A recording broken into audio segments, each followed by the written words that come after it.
आदाब नाजरीन, मैं हूं फरहान नजम। डीडी उर्दू की बेहद ख़ास पेशकश हेलो डॉक्टर में आपका इस्तकबाल।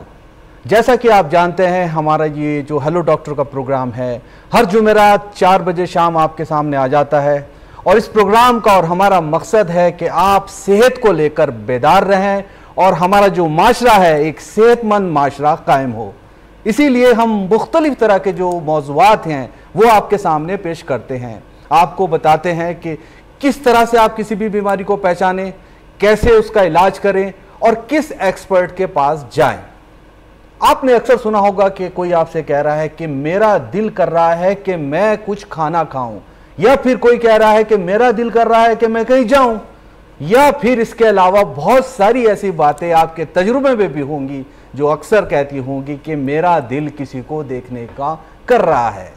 दर हकीकत अगर माहिरीन की बात माने तो ये सब बातें आपका दिमाग का फंक्शन है, दिमाग ये सब कर रहा है। तो आप समझ गए होंगे आज का ये हमारा जो मौजू है दिमाग से जुड़ा है, ब्रेन हेल्थ से जुड़ा है और आपको ब्रेन से लेकर ब्रेन की बहुत ही बारीकी से बातें बताएंगे, ब्रेन को लेकर बातें बताएंगे। तो हमारी ये गुजारिश है आपसे कि अगर आप भी इससे ताल्लुक़ रखती हुई कोई बात जानना चाहते हैं ब्रेन हेल्थ से, तो हमारे जो टोल फ्री नंबर है उस पर डायरेक्ट फ़ोन कर सकते हैं, हमारे माहिरीन से बात कर सकते हैं। और इस बात में एक चीज़ और कहना चाहूँगा मैं आपसे, यहाँ पर आप अपने जो कॉल्स करते हैं ये हमारे लिए बहुत कीमती है। किसी वजह से अगर फ़ोन कट जाता है, टेक्निकल प्रॉब्लम हो सकती है, तो आप दोबारा भी हमारा जो नंबर है उस पर कॉल कर सकते हैं, डायरेक्ट माहिरीन से बात कर सकते हैं।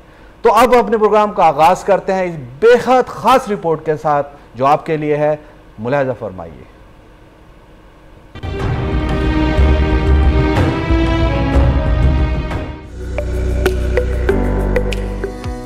सेहतमंद तर्ज़े ज़िंदगी के बावजूद बाज़ औक़ात ज़हनी दबाव, नींद की कमी या ग़िज़ाई किल्लत दिमागी कमज़ोरी का बाइस बन सकती है। ताहम बरवक्त तवज्जो, दुरुस्त ग़िज़ा और मुस्बत आदात से दिमागी सेहत बेहतर बनाई जा सकती है। दिमाग जिस्म का अहम तरीन और नाजुक उज़्व है जो याददाश्त, सोच, फ़ैसले और जज्बात पर असरअंदाज होता है। अंदरूनी और बैरूनी दबाव, नींद की कमी और तनाव जैसे अवामिल दिमागी सलाहियत को मुतासिर करते हैं। वक्त पर कदम ना उठाया जाए तो ये मुसलसल डिप्रेशन या दीगर जहनी बीमारियों में बदल सकती हैं। दिमागी सेहत बरकरार रखने के लिए मुतवाज़िन ग़िज़ा, भरपूर नींद, जिस्मानी सरगर्मी, जहनी मशक़ें और मुस्बत सोच ज़रूरी है। आइए दिमागी तंदुरुस्ती के लिए शऊर बेदार करें और एक सेहतमंद माशरे की बुनियाद रखें।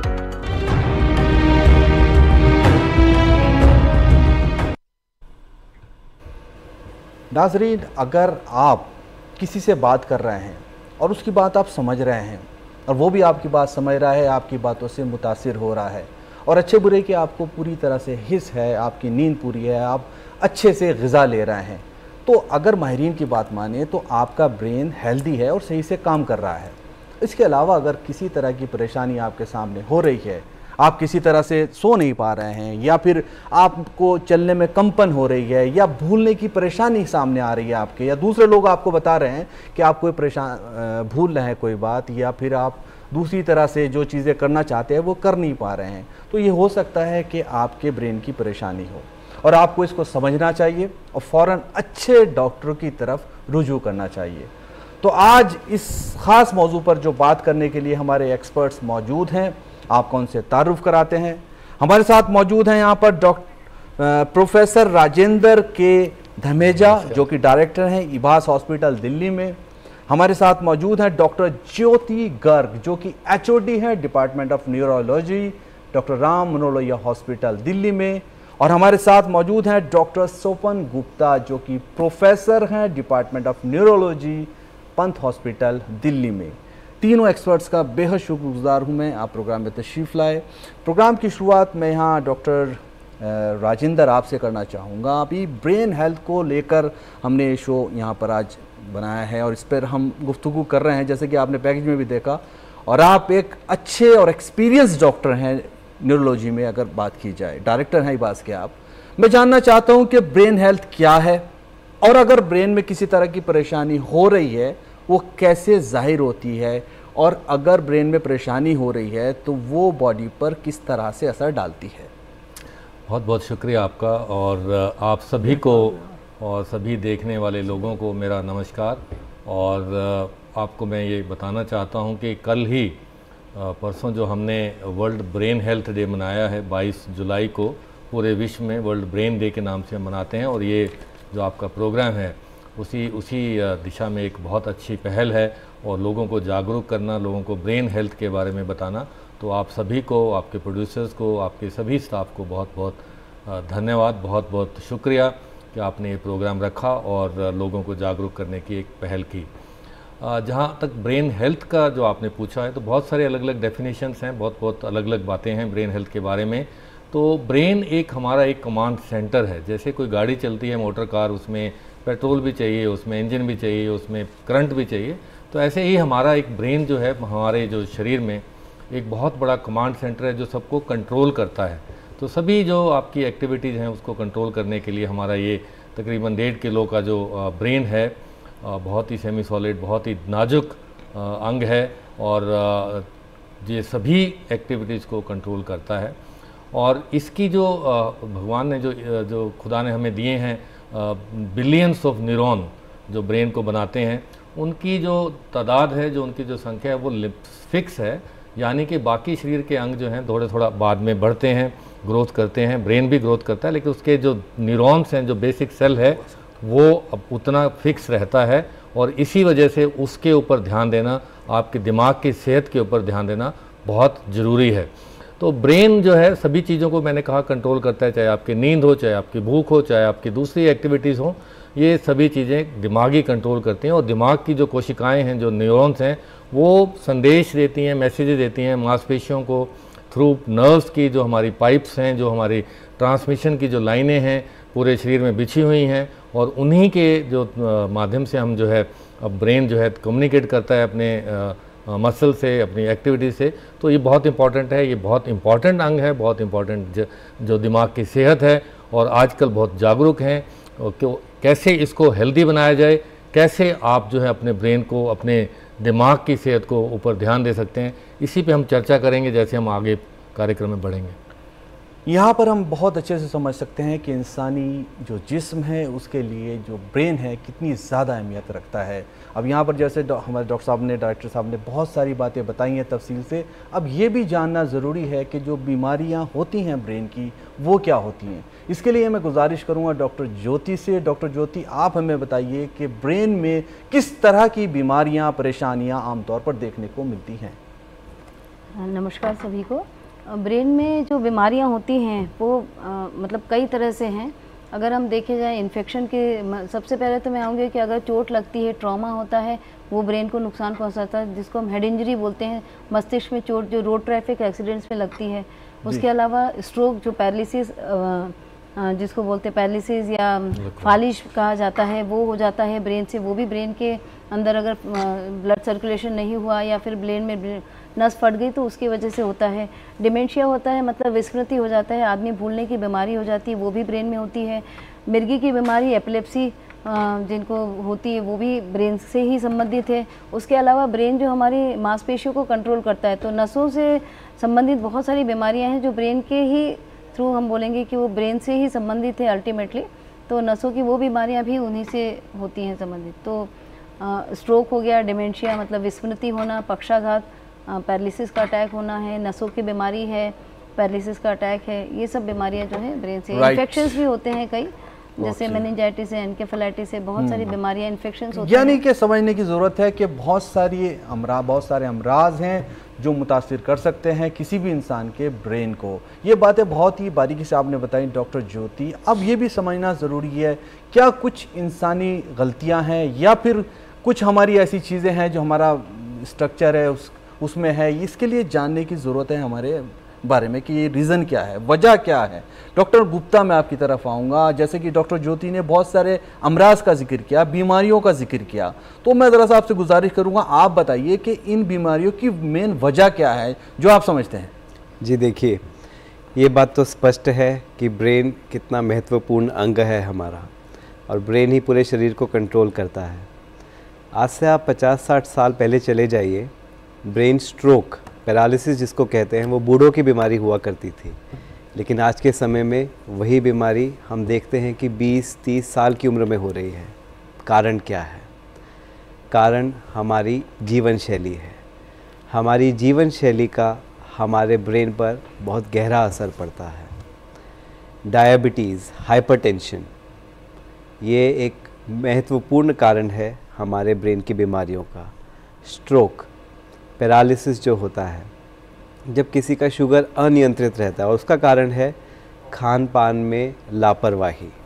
हाँ जी, जब खान पान हमारा नियंत्रित नहीं रहता, हम समय से नहीं खाते जी, और हरी सब्जियां, जो फ्रूट्स हैं, उनका सेवन नहीं करते जी, बल्कि तली हुई चीज़ें, ज़्यादा मिर्च मसाले, जी, इनका सेवन करते हैं, तो वो हमारी जो खून की नलियां हैं उसमें कोलेस्ट्रॉल वो जम जाता है जी, और खून का जो बहाव है हमारे ब्रेन को वो नहीं पहुंच पाता है, जिसके कारण स्ट्रोक या पैरालिसिस की बीमारी आती है। जी, दूसरा कारण है आज के समय में स्ट्रेस, जी, तनाव हर किसी के पास है, किसी के पास कम है, किसी के पास ज़्यादा है। कोई ऐसा इंसान, किसी से पूछा जाए कि आपको स्ट्रेस है, तो कहेगा आपने कैसा सवाल पूछ लिया, क्या स्ट्रेस नहीं हो सकता है क्या? लेकिन ये जो स्ट्रेस है ये क्या करता है, हमारे शरीर में एक हार्मोन पैदा करता है जिसको कहते हैं कॉर्टिसोल। और ये कॉर्टिसोल जो होता है ये हमारे उच्च रक्तचाप और शुगर को बढ़ाने का माध्यम बनता है, जिसके कारण हमें हार्ट अटैक और ब्रेन अटैक जैसी बीमारियां होती हैं। तो ये मुख्य कारण बीपी, शुगर, स्ट्रेस आज के समय में जो बढ़ रहा है। दूसरा, मोटापा। ऐसा देखा गया है जितने लोग मोटे होते हैं उतना ही ब्रेन को हानि होने का ज़्यादा रिस्क होता है। सिगरेट स्मोकिंग, शराब पीना, ये भी एक मुख्य कारण है हमारे ब्रेन को क्षति पहुंचाने का। इसके अलावा कुछ बीमारियां जैसे एपिलेप्सी है, मिर्गी की बीमारी, अगर कोई इन्फेक्शन होता है, आज जैसे बारिशों का मौसम है तो सब्जियों में कीड़े आ जाते हैं, ख़ास तौर से जो पत्ते वाली सब्जियां हैं, अगर उनको हम साफ़ तरीके से ना धोकर खाएं, ना उनको बॉईल करें, ख़ास तौर से मीट जो होता है, अगर वो कच्चा पका हुआ है तो उसमें वो कीड़ा रह जाता है, वो पेट के ज़रिए हमारे ब्रेन को चला जाता है, जिसके कारण हमारे को मिर्गी जैसी बीमारी हो सकती है। ट्यूमर्स, कैंसर्स, ये भी बढ़ रहे हैं, उसका कारण है कार्सिनोजेंस। तो बीड़ी पीना, सिगरेट पीना, जो पैकेज्ड फूड है उसके अंदर जो प्रिजर्वेटिव्स होते हैं वो भी एक कारण बनते हैं हमारे अंदर कैंसर पैदा करना। तो अगर हम एक शब्द में कहें, अगर हमारी जीवन शैली सात्विक या शुद्ध नहीं है, उसमें हमारा नियमित खान पान नहीं है और हमारी मोटापा ज़्यादा है, तो हम अपने ब्रेन को रिस्क पर डाल रहे हैं ज़्यादा बीमारियों के लिए। जी, यहाँ पर ये समझना बेहद ज़रूरी है। अक्सर हमारे माहिरीन आपको अगर बताते हैं कि जो लाइफ स्टाइल है हमारा, वो जो कि तर्ज ज़िंदगी है, वो हर बीमारी से जुड़ी है। चाहे डायबिटीज़ की बात करें, जैसे कि डॉक्टर गुप्ता ने बताया है, डायबिटीज़ है, मोटापा है, या फिर हाइपरटेंशन है, और आज वो ब्रेन को लेकर, जैसे ब्रेन हेल्थ को लेकर बात हो रही है, यहाँ पर भी अगर लाइफ स्टाइल ख़राब है तो वो बॉडी को मुतासिर कर सकता है और जो ब्रेन की प्रॉब्लम है उसे बढ़ा सकता है। बहुत तफसील से यहाँ पर डॉक्टर गुप्ता ने बातें बताई हैं। अब मैं रुख करूँगा डॉक्टर राजेंद्र का, उनसे दरख्वास्त करूँगा थोड़ा सा अब आप ये बताइए, अगर ब्रेन में कोई परेशानी चल रही है तो शुरुआती जो उसके सिम्टम्स हैं, लक्षण हैं, जो अलामात है, वो क्या जाहिर होते हैं, थोड़ा सा तफसील से बताएं। जैसे चर्चा में बताया गया कि ब्रेन जो है बहुत इम्पोर्टेंट, महत्वपूर्ण शरीर का अंग है, कमांड सेंटर है जी। और मैं आपको ये भी बताना चाहता हूँ आपके माध्यम से सभी देखने वालों को कि हर तीसरा आदमी इस दुनिया में किसी न किसी ब्रेन के दिमागी बीमारी से ग्रस्त होता है अपने लाइफ टाइम में जी। तो अगर हम बात करें कि 140 करोड़ लोग हमारे देश में हैं, हमारे मुल्क में हैं जी, तो तकरीबन 45 करोड़ लोग जो हैं किसी न किसी ब्रेन की बीमारी से ग्रस्त होंगे। तो ये एक बहुत बड़ा नंबर है। कितना इंपॉर्टेंस है कि दिमाग की सेहत को दुरुस्त रखना और उसके ऊपर अपना ध्यान देना। बहुत सारे लक्षण हैं, बहुत सारी चीज़ें जिससे पता लगता है, जैसे किसी की बेहोशी आना, किसी को तो थोड़े मोमेंट्री बेहोशी आना, चाहे वो एपिलेप्सी की वजह हो, चाहे वो दिमागी नस फटने की वजह से हो, बहुत तेज़ सिर में दर्द होना, किसी शरीर के किसी जिस्म के किसी हिस्से का सुन्न होना, किसी हिस्से को कमज़ोर होना, ताकत ख़त्म होना, चलने में दिक्कत होना, जैसे हाथ कांपना, जैसे आपकी याददाश्त में कमी आना, भूल जाना, और ख़ासकर मैं ये कहूँगा कि आपके चलने में जब दिक्कत आनी शुरू होती है तो उसके बहुत सारे कारण होते हैं, लेकिन एक कारण ये भी हो सकता है कि या तो आपकी नसें कमज़ोर हैं या आपके मसल्स जो हैं, मांसपेशियाँ जो हैं वो कमज़ोर हैं, उनको जो है प्रॉपर उनकी सेहत नहीं है। और ये सब जो चीज़ें हैं, खासकर आजकल देखते हैं हम कि सिर दर्द को बहुत लोग लाइटली ले लेते हैं, और ये आम, अगर वो कहते हैं सिर है तो सिर में दर्द भी होगा, लेकिन कुछ एक सिर दर्द ऐसे भी हो सकते हैं जो बहुत रिस्की भी हो सकते हैं, चाहे वो नस फटने का सिर दर्द हो, चाहे वो क्लॉट का हो वेन्स में, चाहे वो इवन आप कहेंगे कि कैंसर का भी सिर दर्द जो है वो भी हो सकता है, बहुत लंबे टाइम तक चल सकता है। तो इसको हमेशा से लाइटली नहीं लेना चाहिए, इसको नज़रअंदाज नहीं करना चाहिए। और ख़ासकर दौरे हैं, जैसे किसी को बहुत अकड़न वाले दौरे हैं, बिना अकड़न वाले दौरे भी हो सकते हैं, हाथ पर चलने वाले भी हो सकते हैं। तो ये सब चीज़ें जो हैं, चाहे वो बोलने में दिक्कत है, चाहे वो आपके काम करने की शैली में, आप अपनी दिनचर्या को प्लान करते हैं, एग्जीक्यूट करते हैं, उसमें दिक्कत आ रही है, आप रास्ता भूल रहे हैं, आप बैंकिंग या आपके पैसों का हिसाब किताब नहीं रख रहे हैं, इन सब चीज़ों की अगर आपको दिक्कत आ रही है और आपके फंक्शनल डिक्लाइन है, यानी कि आप 6 महीने पहले ठीक थे लेकिन धीरे धीरे अब आप में कमी आई है, आप उस काम को नहीं कर पा रहे हैं या ज़्यादा समय ले रहे हैं, धीरे हो रहे हैं, तो ये सब चीज़ों का ध्यान रखना चाहिए। बहुत बड़े इंपॉर्टेंट सिम्टम्स हैं, खासकर वीकनेस जो है, कमजोरी मसल्स की जो है, मांसपेशियों की कमजोरी जो है, या सुन्न होना जो है, और सिर दर्द जो है, बेहोशी जो है, और याददाश्त का जाना, ये सब जो है आपके जो शुरुआती लक्षण है, ये बहुत इंपॉर्टेंट है। आपने एक बहुत ही जो ख़ास बात है उस पर रोशनी यहाँ पर डाली है, वो है सर दर्द। अक्सर देखा जाता है, लोग कहते हैं कि हम ट्रैवल करते हैं तो सर में दर्द हो जाता है, अगर हम वक्त पर खाना ना खाएं तो हमें सर में दर्द हो जाता है, या हम थोड़ी देर टेलीविज़न देख लें तो हमें सर में दर्द हो जाता है। एक नॉर्मल सर दर्द और एक ख़तरनाक सर दर्द, जिसे सीवियर हेडेक कह सकते हैं, उसमें क्या फ़र्क है?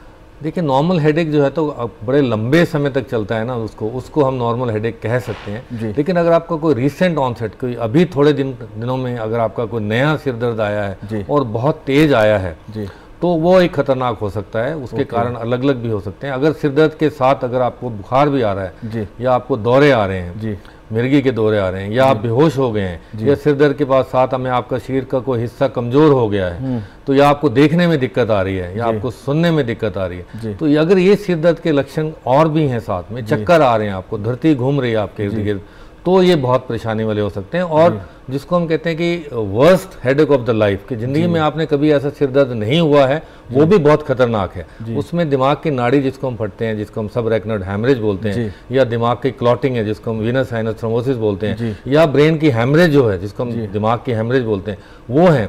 ये सब चीजें वर्स्ट हेडेक जो है वो हो सकती हैं, और भी बहुत सारे कारण हो सकते हैं, लेकिन ये रेड फ्लैग्स हैं, इनको पहचानना बहुत जरूरी है। अगर इनमें से किसी भी तरह के आपके लक्षण हैं सिर दर्द के साथ, देखिए सिर दर्द हर 5वें जो है मनुष्य को है, हर 5वें बंदे को है।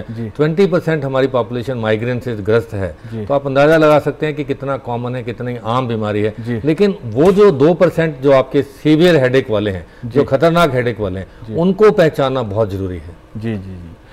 मैं यहाँ पर ख़ातून की बात करूँगा, ख़वातीन की बात करूँगा, और एक ख़ातून से बात करूँगा। डॉक्टर यहाँ पर बैठी हैं ज्योति जी। अक्सर मैंने देखा है जो हमारी महिलाएं हैं, लेडीज़ हैं, उनमें ये परेशानी बहुत ज़्यादा ज़ाहिर होती है। अक्सर मैंने कहते हुए सुना है, फैमिली के भी लोग हैं उनमें, कि उनके सर में दर्द हो रहा है।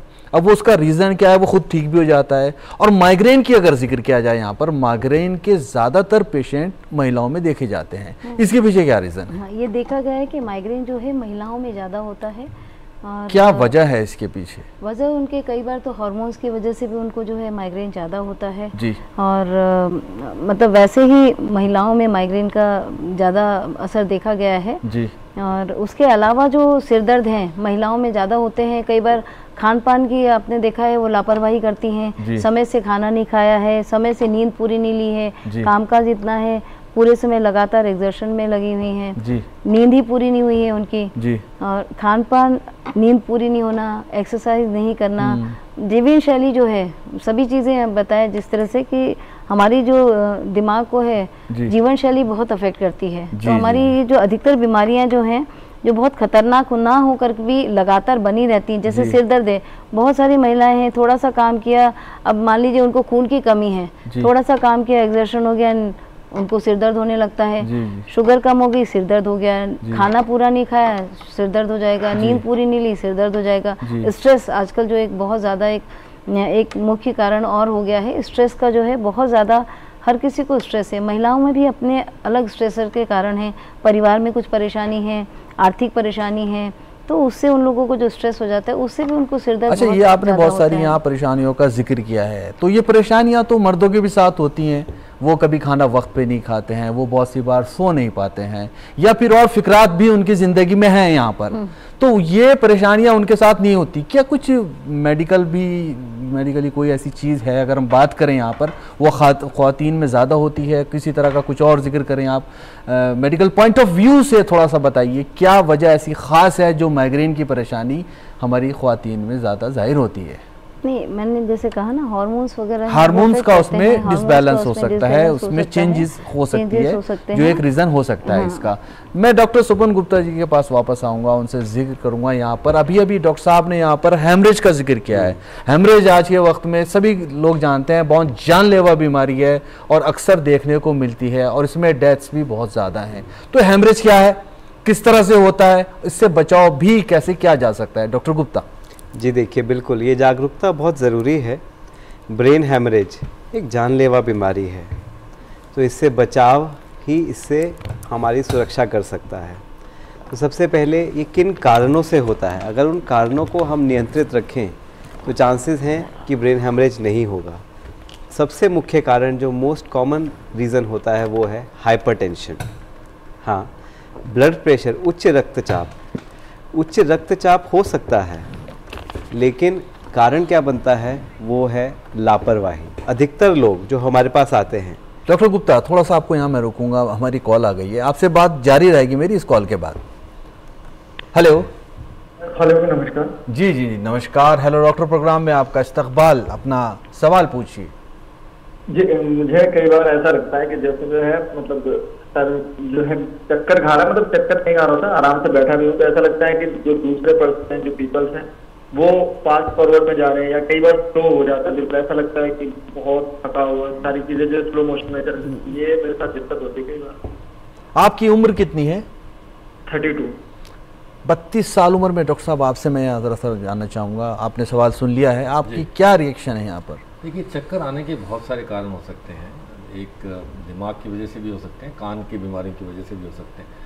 अगर आपके चक्कर हेड की मूवमेंट के साथ आ रहे हैं, कि अगर आपने रात को करवट बदली और उसमें एकदम चक्कर आया आपको कुछ सेकंड्स के लिए, तो वो एक अलग बीमारी है।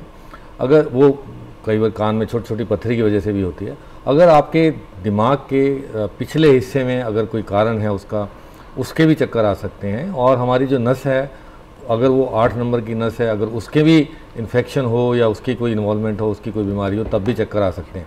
तो ये चाहते हैं कि हम कि चक्कर का, कुछ लोग ये कंफ्यूज करते हैं कि क्या वाकई में चक्कर है या आंखों के आगे अंधेरा आ गया, आप सडनली लेटे हुए हैं, उठे हैं, आपके आगे पर्दा गिर गया या अंधेरा आ गया, तो उसको भी लोग चक्कर समझते हैं। तो चक्कर जो एक्चुअल में जो चक्कर है वो आपके इर्द गिर्द दुनिया घूमती है या आप घूमते हैं।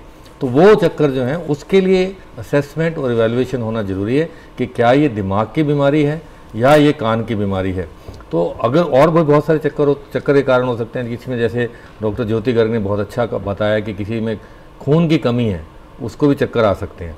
तो बहुत सारे कारण हैं, इनको अच्छे न्यूरोलॉजिस्ट के पास जाना चाहिए और असेसमेंट करानी चाहिए कि इनके चक्कर किस वजह से हैं। क्या ये नस की बीमारी है, क्या ये दिमाग के पिछले हिस्से की बीमारी है, क्या ये कान की बीमारी है, या कोई और मेडिकल रीजन है जैसे कि खून की कमी होना है या ब्लड प्रेशर का नीचे सडनली डाउन होना है। तो ये सब चीज़ें जो हैं ये अगर वाकई में चक्कर हैं और न्यूरोलॉजिकल हैं तो असेसमेंट करा के उसका इलाज कराएं। उसमें इमेजिंग भी कराते हैं, हम MRI CT स्कैन करवाते हैं और भी टेस्ट करते हैं। तो ये एक अच्छे डॉक्टर के पास जाके अपना इलाज कराएं और एक्सप्लेन करें कि ये चक्कर का मतलब क्या है और ये चक्कर को डिटेल में उसको असेस करेंगे।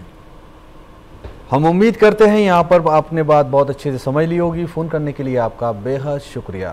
डॉक्टर गुप्ता, आप अपनी बात कह रहे थे, हेमरेज को लेकर जिक्र कर रहे थे, थोड़ा सा अपनी बात जारी रखिए। जी बिल्कुल। तो जैसे ब्लड प्रेशर है, ब्लड प्रेशर पे लोग लापरवाही क्या करते हैं कि वो इसका इलाज कराते नहीं हैं। वो समझते हैं कि हम थोड़ा लाइफस्टाइल में चेंजेस करेंगे। लाइफस्टाइल बहुत ज़रूरी है, लेकिन अगर उच्च रक्तचाप का सही समय पर इलाज करवाया जाए तो वो ब्रेन हेमरेज को काफ़ी हद तक रोक सकता है। तो आपको ऐसा रिकमेंडेड है कि 40 साल के बाद तो हर 6 महीने में ब्लड प्रेशर और बाकी रूटीन जांच करवानी ही है, और उससे पहले भी आपकी उम्र जो भी हो, क्योंकि आज के समय में ब्लड प्रेशर सिर्फ बूढ़ों की ये एक बीमारी नहीं रह गई है, ये यंग में भी हो रही है। तो इसके लिए रिकमेंडेड है कि आप साल में कम से कम एक बार अपना बीपी चेक ज़रूर करवाएं, और अगर बीपी ज़्यादा आता है तो उसकी दवाई ज़रूर लें। साथ में खाने में नमक का थोड़ा परहेज़ करें। अब नमक के बिना तो खाना स्वादिष्ट नहीं बनेगा, तो नमक कौन सा इस्तेमाल करें? ऐसा देखा गया है कि जो लूना नमक या जिसको सेंधा नमक कहते हैं, उसमें बीपी बढ़ाने की क्षमता थोड़ी कम होती है। तो जो उच्च रक्तचाप के मरीज़ हैं उनको ऐसा नमक प्रयोग करने की हिदायत है। दूसरा, नमक कितना खाना चाहिए? आप देख लीजिए, एक छोटा चम्मच जितना होता है 5 ग्राम, छोटा चम्मच, पूरे दिन में एक व्यक्ति के लिए उतना नमक काफ़ी है। और जिनको उच्च रक्तचाप की समस्या है उनको 2 से 3 ग्राम, मतलब आधा छोटा चम्मच, तो इतना नमक आप पूरे दिन में ले सकते हैं। साथ साथ अगर आपकी जीवन शैली स्वस्थ है, आप नियमित नींद करते हैं, तो भी देखा गया है कि ब्रेन हेमरेज के चांसेस कम होते हैं। यहाँ पर बहुत ही अच्छे से आपने यहाँ पर चीज़ें बताई हैं और बताया है कि नमक का जो कम इस्तेमाल है वो आपको हाई ब्लड प्रेशर से काफ़ी हद तक महफूज रख सकता है। डॉक्टर राजेंद्र कुछ कहना चाह रहे थे प्रोग्राम, थोड़ा सा इसमें एक और बात ऐड कर दीजिएगा डॉक्टर राजेंद्र के। जैसे हाई ब्लड प्रेशर की बात की है डॉक्टर गुप्ता ने, क्या ब्रेन हेमरेज का जो रीज़न है ये हाई बीपी के अलावा कुछ और भी है? देखिए, सबसे पहले बड़ी बात तो ये कि ब्लड प्रेशर ही एक बहुत बड़ा कारण है। ओके। और इसको हम साइलेंट किलर बोलते हैं, क्योंकि आपको ये बहुत ज़्यादा सिम्टम्स या लक्षण नहीं देता है। कभी कभार हेडेक हो सकता है आपको, वो भी बहुत ज़्यादा अगर सर थोड़ा सा आपको यहाँ माफ़ी के साथ रोकूंगा, एक कॉल आ गई है, आपसे बात करना चाह रहा है कोई, मैं कॉल ले लेता हूँ। Hello hello. हाँ जी, हेलो। जी हेलो डॉक्टर, प्रोग्राम में आपका इस्तकबाल, खैर मकदम। अपना सवाल पूछिए प्लीज़।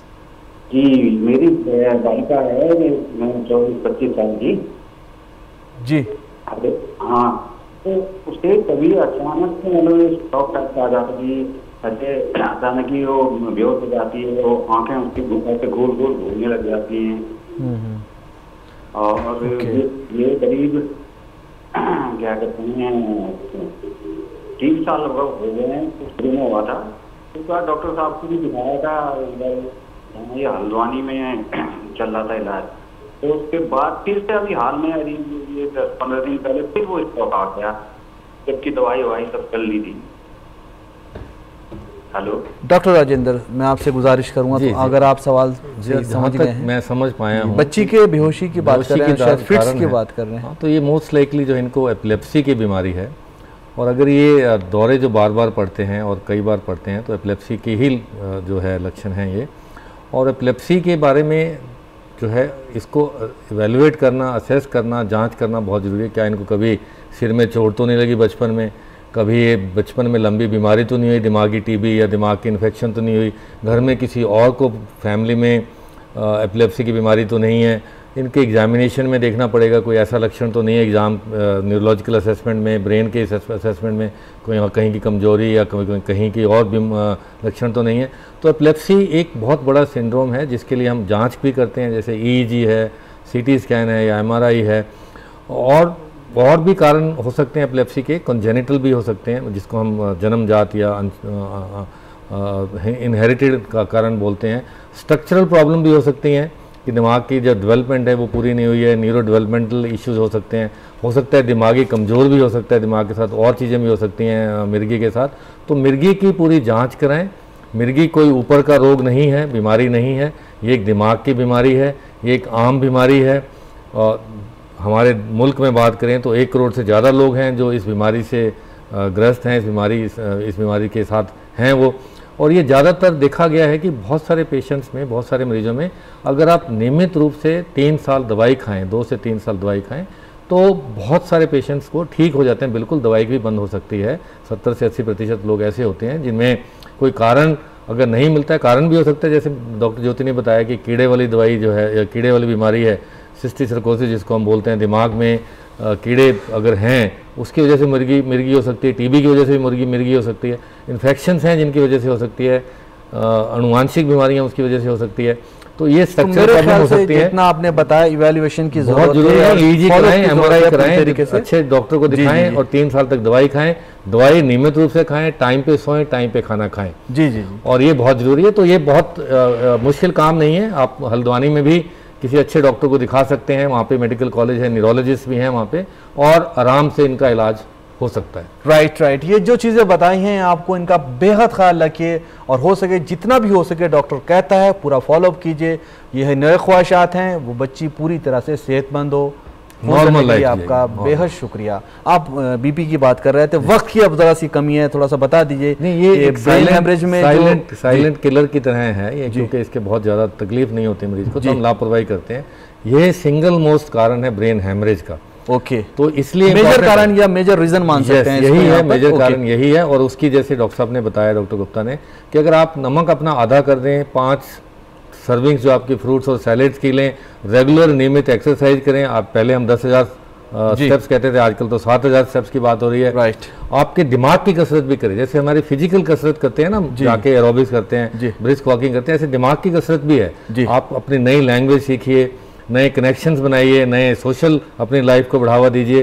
तो ये कॉग्निटिव फिटनेस जो है, फिजिकल फिटनेस एक अपनी जगह है और कॉग्निटिव फिटनेस जो है वो अपनी जगह है, ताकि आपके ब्रेन के न्यूरॉन्स सेल्स जो हैं वो एक्टिव ब्रेन हेल्दी रहे, एक्टिव रहें, दिमाग की आपकी सेहत ठीक रहे, और वो जो कनेक्शंस हैं वो अगर आपके ठीक रहेंगे तो बीमारियां नहीं होंगी और जिस्म आपका बिल्कुल सेहतमंद रहेगा। बस वक्त की अब थोड़ी सी कमी है, मैं आपसे गुजारिश करूंगा थोड़ा सा आप बताइए, जो ब्रेन का इन्फेक्शन होता है वो क्या होता है?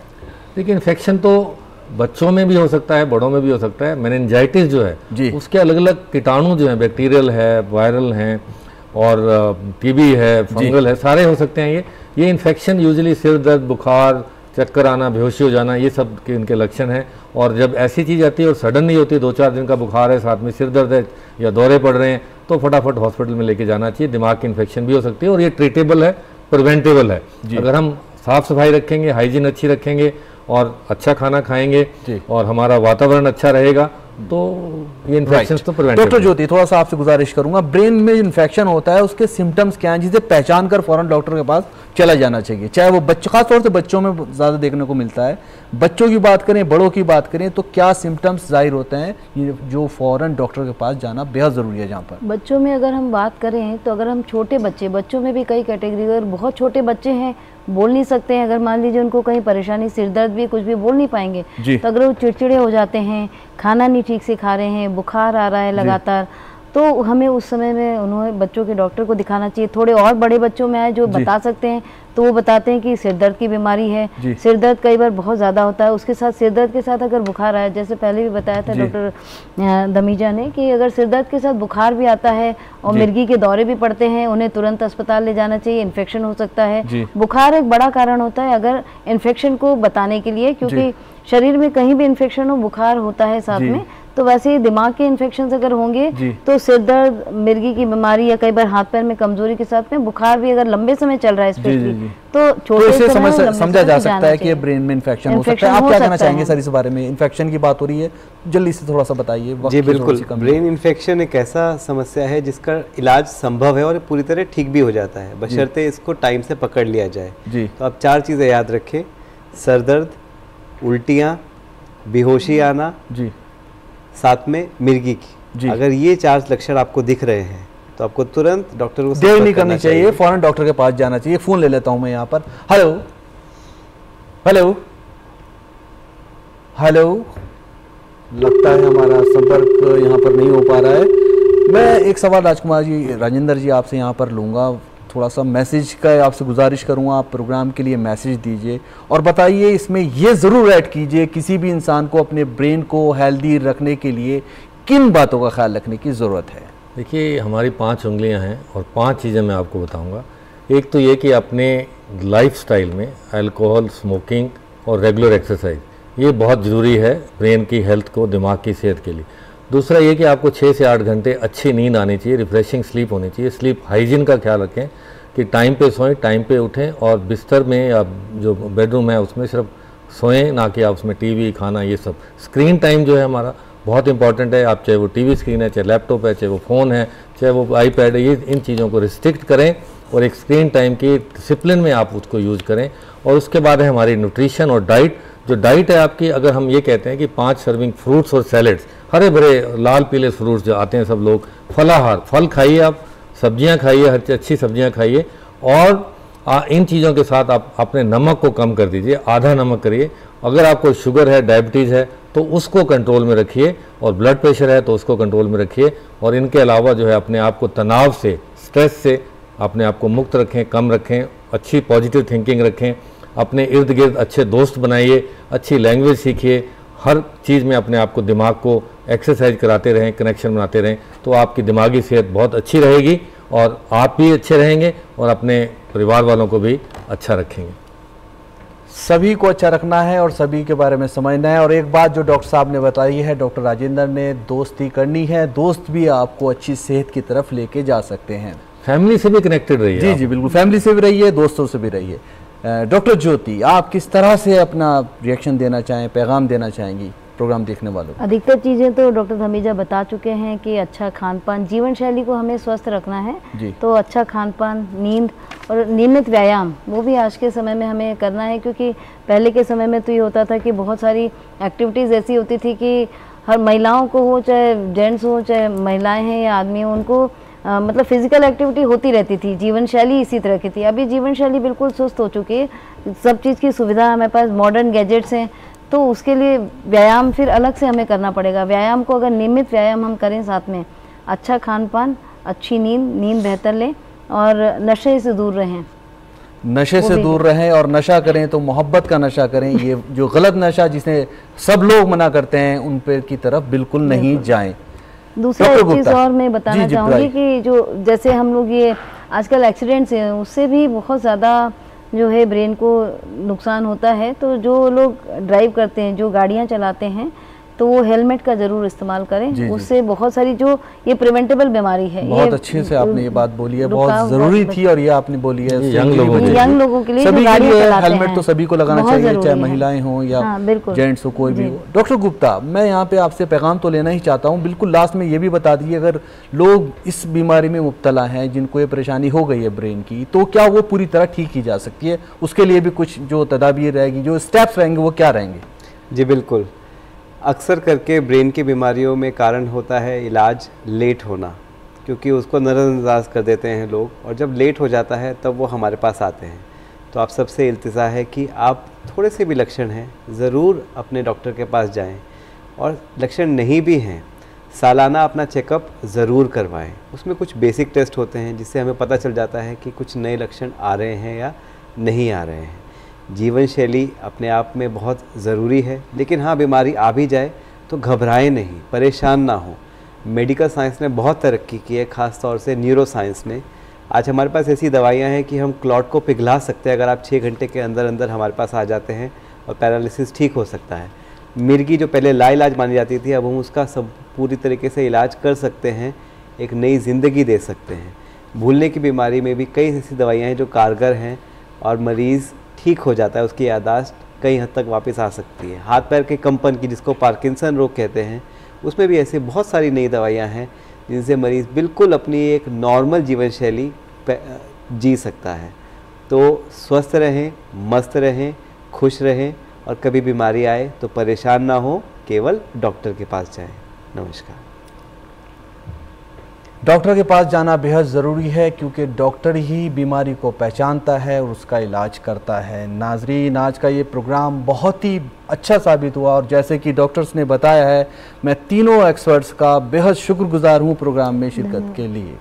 बहुत बहुत शुक्रिया। एक चीज़ और मैं हेलो डॉक्टर की पूरी टीम की तरफ से सभी लोगों से गुजारिश करना चाहता हूं, जैसा कि सभी माहिरीन ने यहाँ पर बताया है, डॉक्टर ज्योति ने भी इसको बात को ख़ास तौर पर कहा है कि जब भी आप स्कूटर चलाएं, बाइक चलाएं, तो हेलमेट का इस्तेमाल ज़रूर करें, क्योंकि हेलमेट आपको बहुत सारे नुकसानात से बचाता है।